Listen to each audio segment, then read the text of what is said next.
la musique camerounaise se porte-t-elle bien? Est-ce qu'elle est assez valorisée? Quand on voit, par exemple, pour le Congo, on pense tout de suite rumba.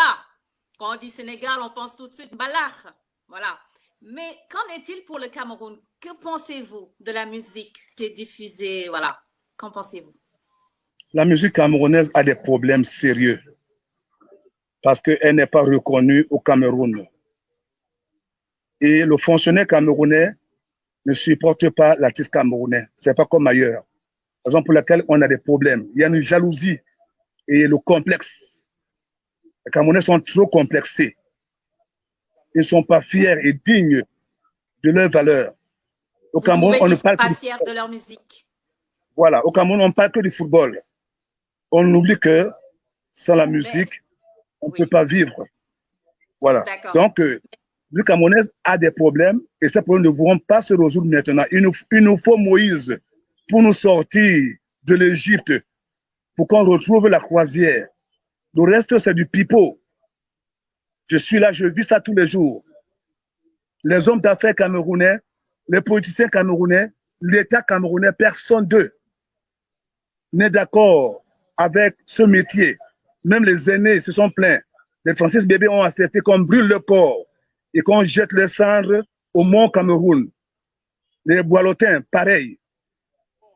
Donc, je me dis que nous tous, nous sommes en train de payer parce qu'on a tous trahi Aïdjo. C'est pour ça qu'on paye tous. D'accord. Voilà. D'accord. Et vous, le seul pays au monde qui est divisé à travers le monde, c'est le Cameroun, à l'extérieur. Vous trouverez les fêtes des Bafia, les fêtes des Bamileke, les fêtes des Bassa. Quand il y a un Camerounais qui organise un spectacle, d'autres boycottent ses propres frères et sœurs. C'est une forme de malédiction. Elle est en nous et c'est gênant. Je préfère te dire ça, toi, la sœur sénégalaise, que tu saches que chez vous au Sénégal, j'ai été là-bas, et au Congo, c'est pas la même chose. C'est pour ça qu'on a des problèmes. Chaque village veut réclamer une musique.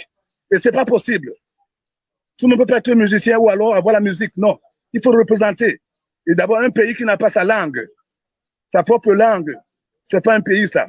Ou pour se comprendre, il faut parler français. Il faut parler une langue qui vient d'ailleurs, qui a voyagé pendant 6000 km. Ça veut dire quoi, ça? On n'existe pas chez nous ici. Et tout, on fait semblant. C'est très révoltant. Donc, le Cameroun n'est pas géré, n'est pas dans sa propre voie. On n'est pas, non. Quand moi j'étais petit, j'ai trouvé qu'il y avait des avions taxis.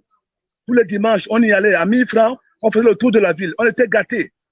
Mais aujourd'hui, on nous compare à la Centrafrique. Ainsi de suite. Et à l'étranger, on n'est pas unis. Là-bas, ils se combattent. Les fêtes Bassa, les fêtes Bamileke, les fêtes Mbouda, les fêtes de tel village. Mais ça veut dire quoi ce désordre-là? C'est la haine qui est dans le cœur là-bas. Et tout. Donc, la musique camerounaise ne peut pas avoir sa place. On se bat tous pour essayer de... Voyez, j'essaie de la métisser pour que ça touche tout le monde. Parce que je sais qu'il y a des barrières. Il y a des barrières dans la propre musique camerounaise. Donc, elle ne peut pas décoller. C'est les histoires. Jamais. Peu importe les succès qu'on peut faire. On tourne à rond. Oui. Ceci ne pourra que changer si le fonctionnaire camerounais, l'État, frappe la main sur la table. Mais tant qu'il laissera ce désordre continuer comme ça, parce que ça anime et ça empêche aux gens de réfléchir, de s'occuper des vrais problèmes du Cameroun que nous vivons ici. Parce qu'on aime ce désordre chez nous. On aime bien cacher ce désordre pour que ça distrait les gens.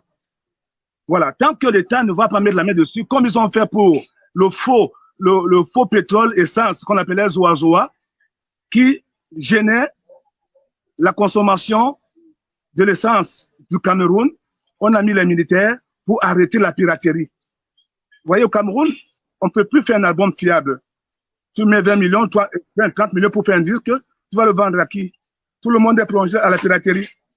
C'est un jeu entre les généraux, avec des petits vendeurs à la sauvette, et ceux qui ramènent les machines pour pirater les CD, ainsi de suite. Il n'y a aucune structure. Ça, c'est pourquoi? C'est pour tuer l'artiste. Il n'y a pas ça au Sénégal, il n'y a pas ça en Côte d'Ivoire. Parce que l'État fait attention à cela. L'État a pensé aussi à ce genre de personnes, à ce métier. Et tout. Ça fait des années ici que les droits d'auteur ne tournent même pas. Comment ils vont faire les artistes? Et ça permet aux gens de se moquer de nous. Alors que c'est normal, ce n'est pas une faveur.